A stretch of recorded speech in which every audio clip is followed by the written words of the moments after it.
خواب میں غلام ہونا کیسا ہوتا ہے؟ اس خواب کی تعبیر حضرت ابن سیرین رحمۃ اللہ علیہ فرماتے ہیں۔ فرمایا ہے کہ اگر کوئی خواب میں دیکھے کہ قبضے میں غلام بن گیا ہے، دلیل ہے کہ دشمن اس پر غالب آئے گا اور وہ مغلوب ہوگا۔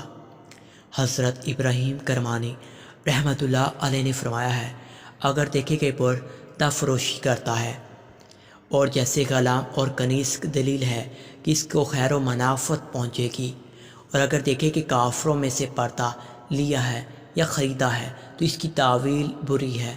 حضرت جابر مغربی رحمۃ اللہ علیہ نے فرمایا ہے، اگر پردہ غلام خریدا ہے تو اس کی تعویل بری ہے، اور اگر فروخت کیا ہے تو نیک ہے، اگر فروخت کر کے پھر خریدا ہے دلیل ہے کہ دشمن پر فتح پائے گا، اور اگر دیکھے کہ اس کا بردہ بھاگ کیا ہے، اگر غلام بھاگا ہے تو نیک پر دلیل ہے، اگر کنیز باغی ہے یعنی کہ عورت تو بدی پر دلیل ہے اور اس کے مال کا نقصان ہوگا۔